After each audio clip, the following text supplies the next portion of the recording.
నమస్తే, welcome to Dootha media. గత కొన్ని రోజులుగా వక్ఫ్ బోర్డ్ అనే పేరు న్యూస్ ఛానల్లో రోజు వినబడుతుంది. ఈ వక్ఫ్ బోర్డ్ పేరు మీద మోదీ సర్కార్ పార్లమెంట్లో బిల్ కూడా ప్రవేశపెట్టారు. అసలు ఈ వక్ఫ్ బోర్డ్ అంటే ఏంటి? ఇది మన దేశానికి ఎందుకు ప్రమాదకరం? ముస్లింలకు ఎంతో పవిత్రమైన ఈ వక్ఫ్ బోర్డ్ దేశానికి ఎందుకు ప్రమాదకరంగా తయారైంది? ఇప్పుడు తెలుసుకుందాం. నిజం చెప్పాలంటే ఇది ఒక కాంట్రవర్షియల్ విషయం.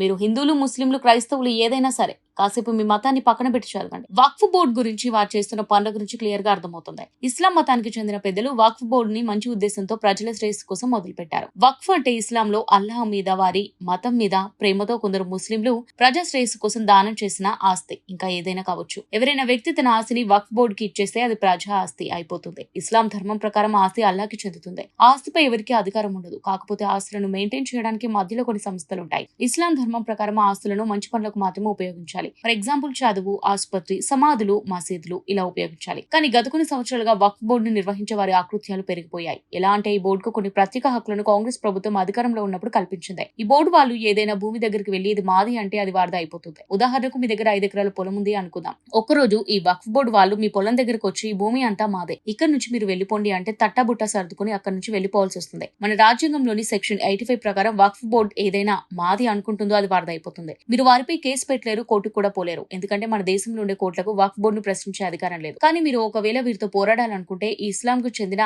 వక్ఫ్ ట్రిబ్యునల్ కి వెళ్ళాలి. అక్కడ ఈ భూమి మీది అని ప్రూవ్ చేసుకోవాలి. ఇక్కడ దారుణం ఏంటంటే ఈ వక్ఫ్ ట్రిబ్యునల్ లో న్యాయ నిర్ణేతలు అందరూ కూడా ముస్లిం మతానికి చెందిన ఐఏఎస్లు, ఎమ్మెల్యేలు, ఎంపీలు ఉంటారు. మీ తరపున మాట్లాడడానికి అక్కడ ఎవరు ఉండరు. ఒకవేళ మీరు వక్ఫ్ పై పోరాడాలి అనుకుని ట్రిబ్యునల్ లో కేసు పెట్టినా కూడా ఆ పొలం మీద కాదని విచారణ చేయడానికి కొంతమంది అధికారులు వస్తారు. ఆ అధికారులు కూడా వక్ఫ్ చెందిన ముస్లింస్ ఉంటారు. ఒకసారి మన భూమిని వక్ఫ్ లాగేసుకుందంటే దాన్ని తిరిగి తెచ్చుకోవడం అసాధ్యం. అందుకే ఈ మధ్య కాలంలో వక్ఫ్ బోర్డు వాళ్ళు వారికి ఇష్టం వచ్చినట్టుగా ఈ భూములు మావి, దేవాలయాలు మావి అని సామాన్య ప్రజలను ఇబ్బంది పెట్టి భూములను లాగేసుకుంటున్నారు. తమిళనాడులోని 1500 సంవత్సరాల పురాతనమైన హిందూ దేవాలయం మొత్తం మాదే అంటుంది.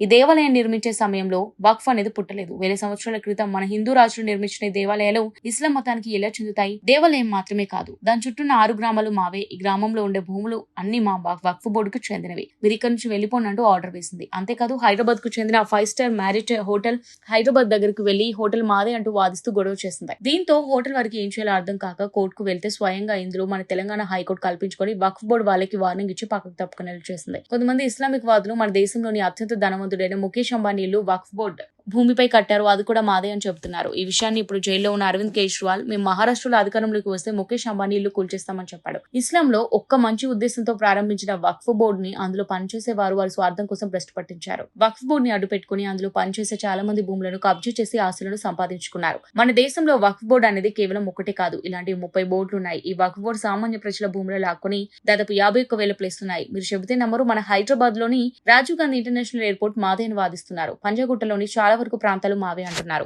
ఇలా వీళ్ళు ఇష్టం వచ్చినట్టు భూములను మావే అని లాక్కోవడం ద్వారా దాదాపు వీళ్ళ దగ్గర ఇప్పుడు 8 లక్షల ఎకరాలకు పైగా భూములు ఉన్నాయి. మన దేశంలో ఎక్కువగా భూములు ఉంది ఇండియన్ రైల్వేకి, తర్వాత మన డిఫెన్స్ మినిస్ట్రీకి, తర్వాత ఎక్కువ అసలు వక్ఫ్ బోర్డు దగ్గరే ఉన్నాయి. ఇలాంటి వక్ఫ్ బోర్డు లాంటివి మన దేశంలోనే కాదు, మలేషియా, సౌదీ అరేబియా, ఇతర దేశాల్లో కూడా ఉన్నాయి. కానీ మన దేశంలో ఉన్న వక్ఫ్ బోర్డు కి ఉన్నన్ని హక్కులు అక్కడ బోర్డుకి లేవు. మరంతగా ఆస్తులు గవర్నమెంట్ కి సమానమైన ఆస్తులు ఏ దేశంలో బోర్డుకి లేవు. కేవలం మన దగ్గర ఉన్న వక్ఫ్ బోర్డు దగ్గర ఎక్కువ ఆస్తులు ఉన్నాయి. ఈ వక్ఫ్ బోర్డు వాళ్ళు వచ్చి ఈ భూములు మావే, ఆ భూములు మావే, మాకు ఇచ్చేయండి అని వచ్చి లాక్కెళ్లడంతో వీళ్ళకు వ్యతిరేకంగా ఇతర మతాల వాళ్ళు గొడవలు చేయడం మొదలు పెట్టారు. దాంతో దేశంలో శాంతి భద్రతలు దెబ్బతింటాయి. దీన్ని నిర్మూలించాలని ఉద్దేశంతో కేంద్ర ప్రభుత్వం కొందరు ఇస్లాం మత పెద్దలను సంప్రదించి ఈ వక్ఫ్ బోర్డులో కొన్ని మార్పులు తేబోతోంది. కేంద్ర ప్రభుత్వం వక్ఫ్ బోర్డుని పూర్తిగా నిర్మూలించి ఆస్తులు లాక్కోవడం లేదు, కొన్ని మార్పులు మాత్రమే చేస్తోంది. ఉదాహరణకు ఇన్ని రోజులు వక్ఫ్ బోర్డు ఏదైనా భూమి మాదే అని చెప్పి లాక్కున్నట్టే ఇప్పుడు లాక్కుందామంటే కుదరదు. ఇప్పుడు కేంద్ర ప్రభుత్వం తీసుకొస్తున్న కొత్త మార్పులో వక్ఫ్ ఏదైనా భూమి మాది అనాలంటే వారి దగ్గర నిరూపించడానికి సరైన సాక్ష్యాలు ఉండాలి. సాక్ష్యాలు లేకుండా అవి మావి అంటే కుదరదు. ఇలాంటి మరికొన్ని మార్పులను వక్ఫ్ బోర్డు బిల్ ద్వారా మోదీ సర్కార్ తీసుకురాబోతుంది. ప్రస్తుతానికైతే కేంద్ర ప్రభుత్వం ఈ బిల్ ని పార్లమెంట్ లో ప్రవేశపెట్టింది. ఈ బిల్ పై ప్రతిపక్షాలు